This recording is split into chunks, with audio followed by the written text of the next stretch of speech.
Hermanos, muy buenos días. Doy gracias a Dios por la vida de cada uno de ustedes y en esta mañana tenemos nuestra oración basada en Lucas capítulo 15. Haré referencia solamente en los versículos 17, 18 y 19.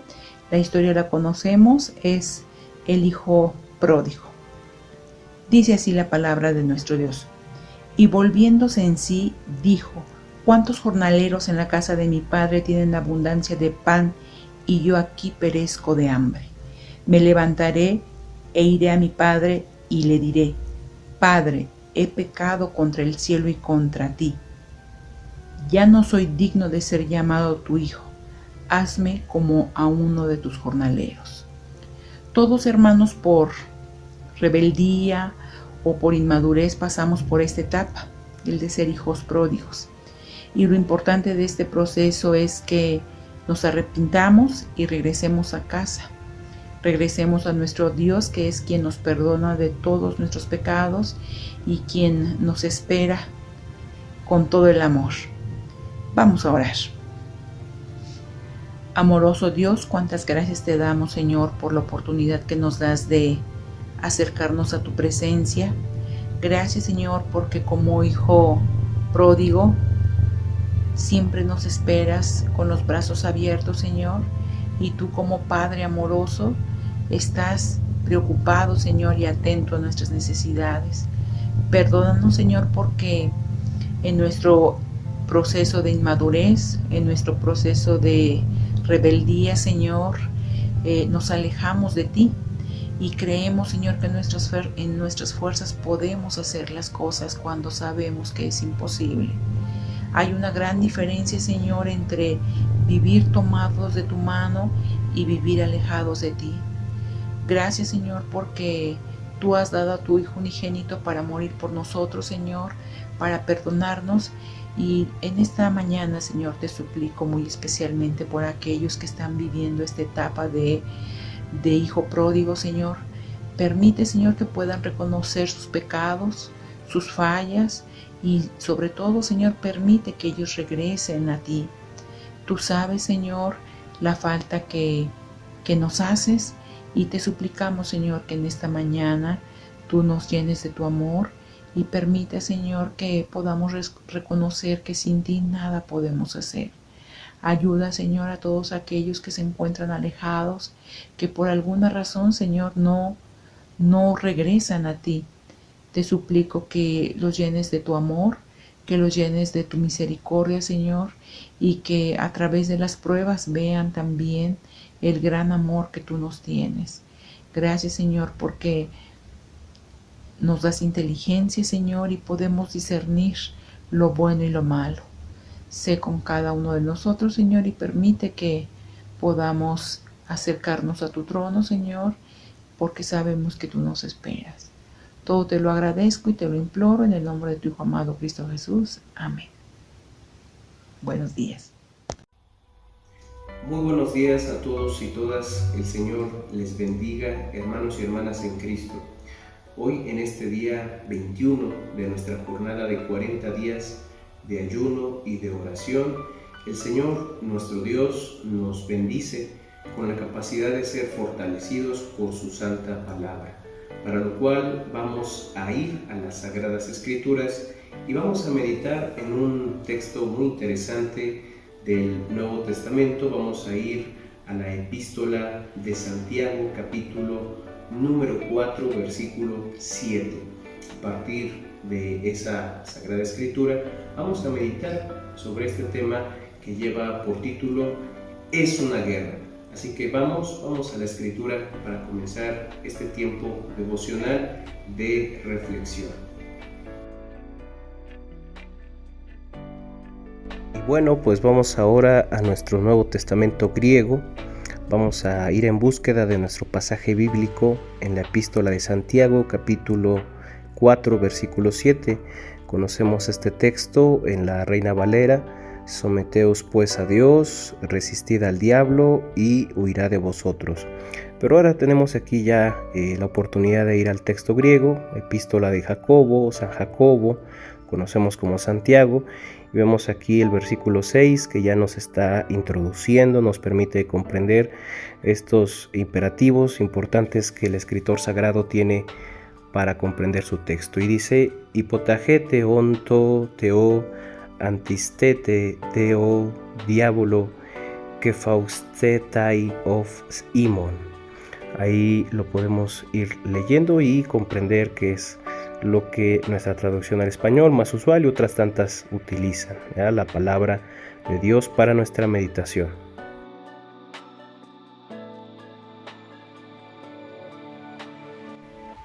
Habiendo leído ya este pasaje de Santiago, capítulo 4, versículo 7, llama la atención por muchos motivos y hay bastante desde donde podemos nosotros acercarnos al texto. Es cierto que este texto es muy interesante porque además ha sido atestiguado por otros escritos antiguos del judaísmo contemporáneo, pues muy próximo a la fecha de la redacción de la epístola atribuida al apóstol Santiago.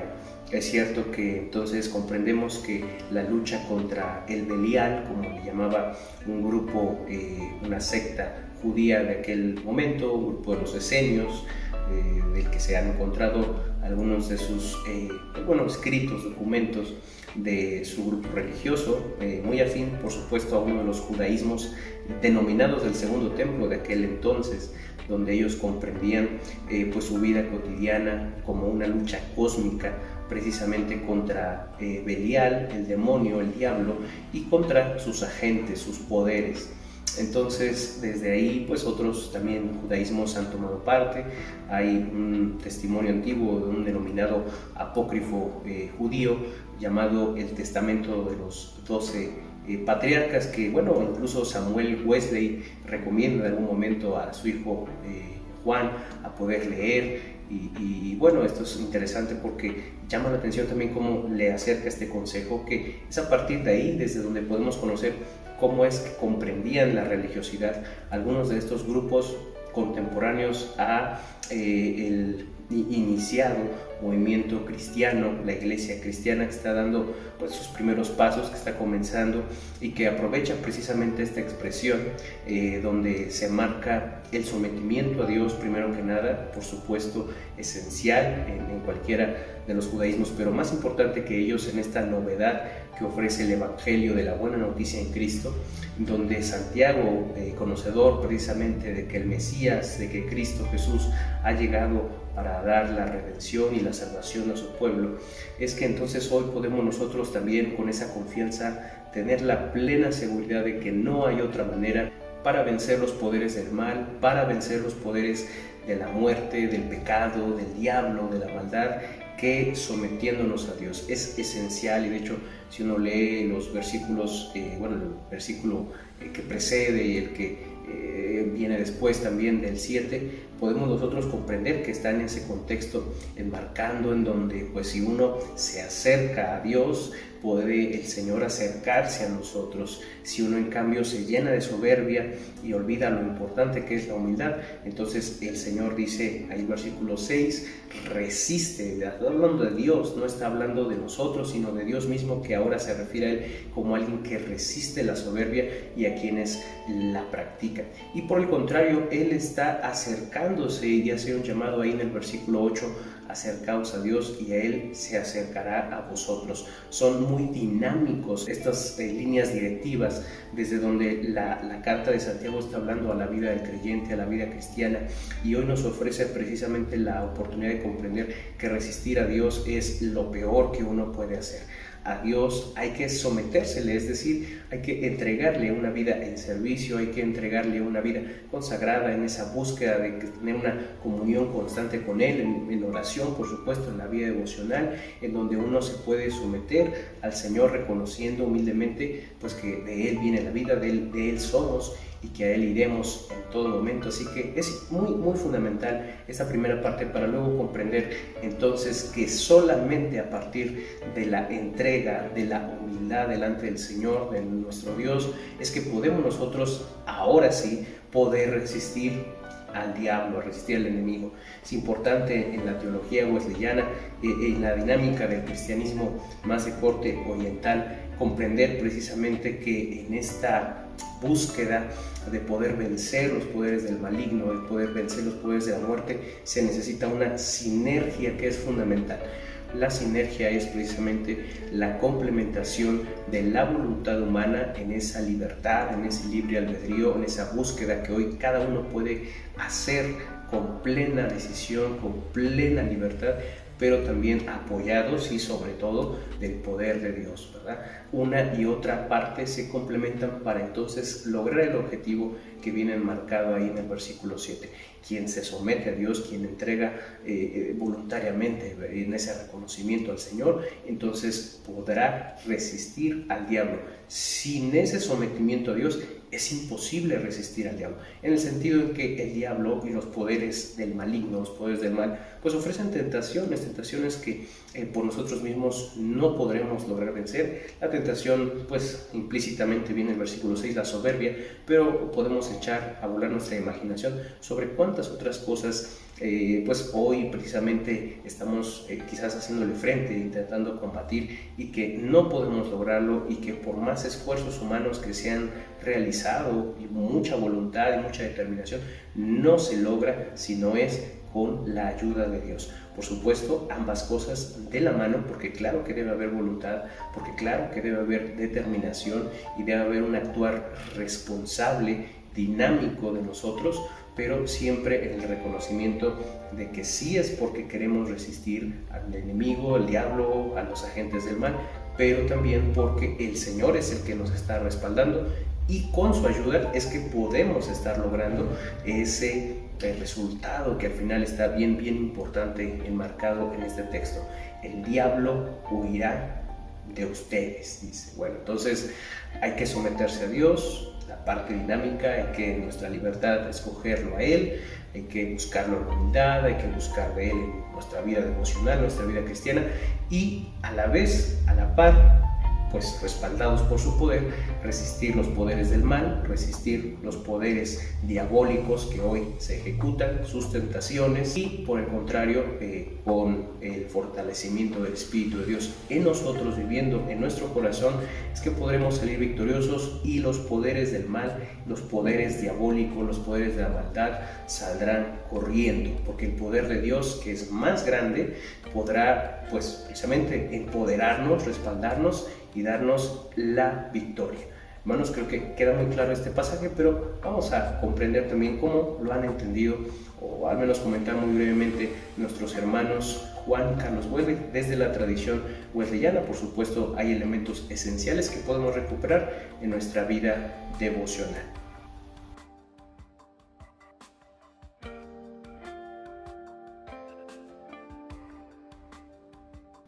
Vale la pena hacer el comentario oportuno que desde nuestra tradición como Iglesia Metodista tenemos una herencia de la precisamente tradición wesleyana, desde donde a partir de esta herencia de fe, también desde la práctica de una vida devocional viva, una vida devocional que pues da cuenta de esa espiritualidad cristiana, que constantemente busca del Señor y constantemente está en esa constante comunión con Él, aprovechando por supuesto lo que nosotros denominamos como medios de gracia.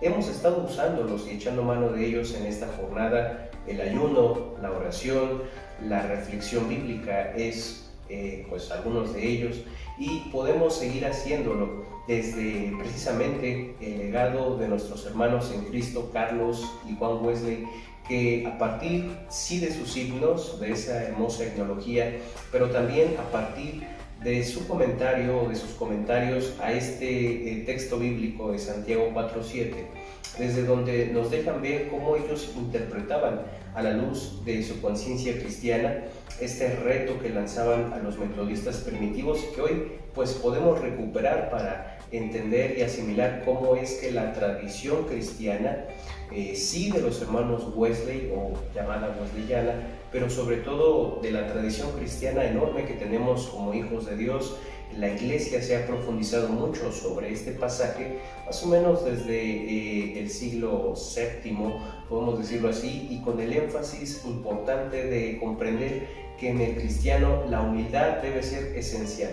Una vida vivida desde la humildad, desde este valor bastante emblemático para los hijos y las hijas de Dios, es desde donde podemos nosotros poder seguir creciendo en esta resistencia de evitar caer en la tentación de la soberbia y la egolatría, precisamente, que se contrastan con la humildad, con este valor que nos habla la Sagrada Escritura del sometimiento para con Dios, pero en esa resistencia constante hacia la tentación del diablo, del poder maligno, del poder de muerte y de pecado que hoy busca, pues, en lugar de hacer crecer ese valor de humildad hacia Dios, hacia nosotros mismos y hacia nuestros semejantes, pues que caigamos, esto quiere el poder del mal, en la tentación de la soberbia, de la egolatría, de la vanidad, y desde donde nos llaman nuestros hermanos Wesley, pero también toda la herencia cristiana con ellos,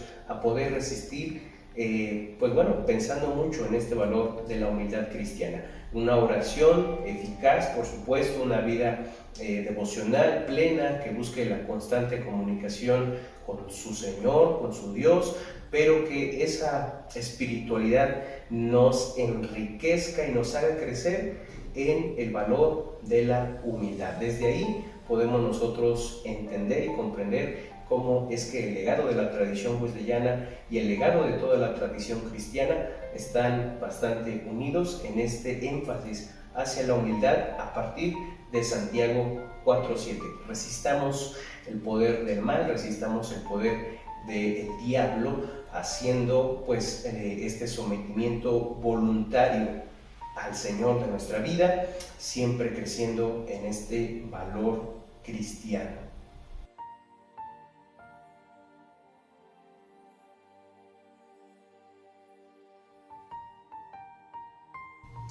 Vale la pena hoy, hermanos y hermanas, preguntarnos por la actualidad de este pasaje. Sin duda es un texto que sigue vivo, sin duda es un buen consejo de parte de Dios para nuestra vida devocional, para nuestra espiritualidad cristiana.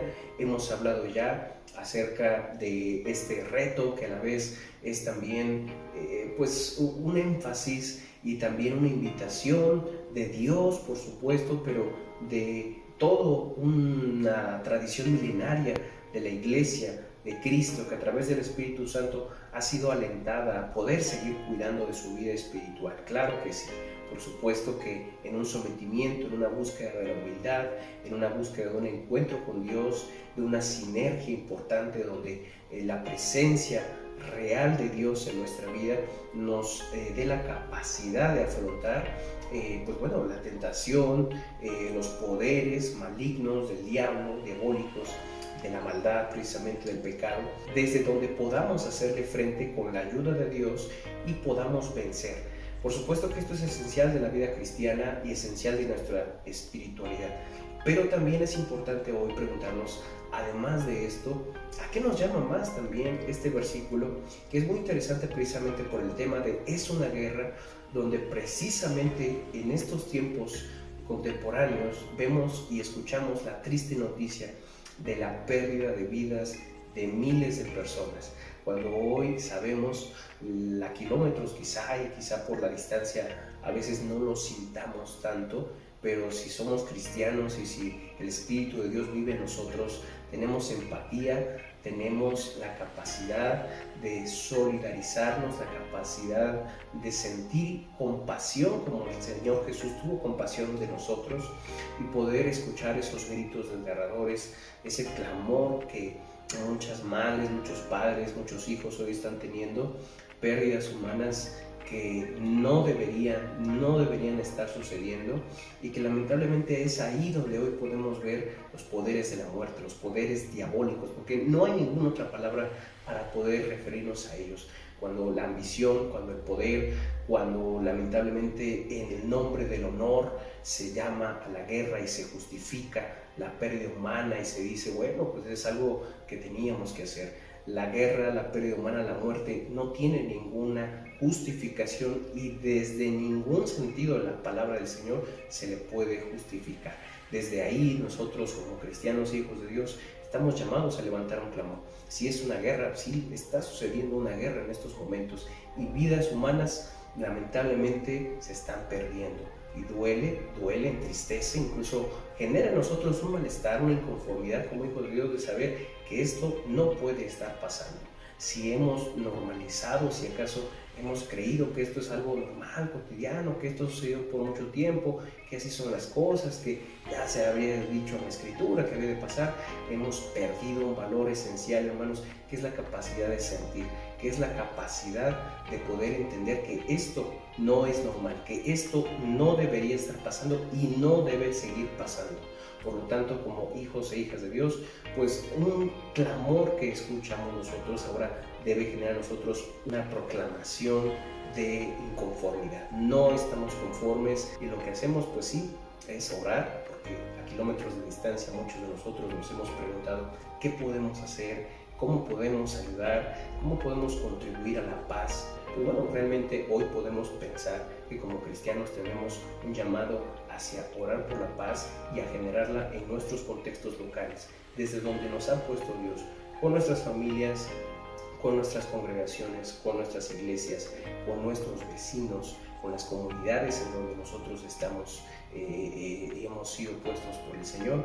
Ahí es desde donde el Señor busca que nosotros seamos verdaderos agentes de paz, verdaderos agentes de transformación y de cambio. Es cierto que podemos orar, ¿verdad? Buscamos, hacemos escuchar o intentamos hacer escuchar nuestra voz para que pueda ya acabar esta guerra, esta serie de masacres y de pérdidas humanas y no hay ninguna manera de justificar lo que hoy está sucediendo y lo que no debería estar pasando.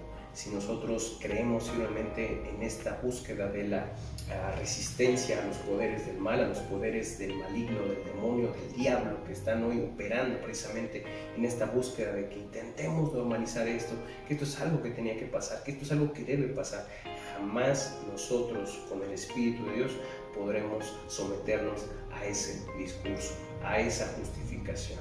Por lo tanto, hermanos, hoy este es un llamado importante para que en nuestra vida cristiana podamos generar un cambio verdadero en lo local, en lo particular, en lo personal, pero también en donde como comunidad, como Iglesia de Cristo, aquí en México, donde sea, podamos nosotros ir construyendo algo diferente, algo nuevo. Una iglesia que sea signo verdadero del reino de Dios, porque es signo de un cambio que el Señor, nuestro Dios, está trayendo para nuestra sociedad. Que podamos lograrlo, hermanos, que podamos hacerlo con la ayuda del Señor y el diablo huirá de nosotros. No nos olvidemos de esa última parte del versículo. Si nos sometemos a Dios, si resistimos los poderes del maligno, los poderes del mal que hoy se ejecutan, el Señor nos dará la victoria. Y el diablo y los poderes del mal, por más increíbles o poderosos que creamos que parezcan, realmente no lo son, pues Dios nos dará la victoria. Así que, hermanos, es tiempo de poder ejecutar esa promesa bíblica, ese consejo real, actual, para nuestros días y llevarlo a la práctica cotidiana. Que el Señor nos ayude y que el Espíritu y la presencia de nuestro Dios camine a nuestro lado para que podamos lograrlo.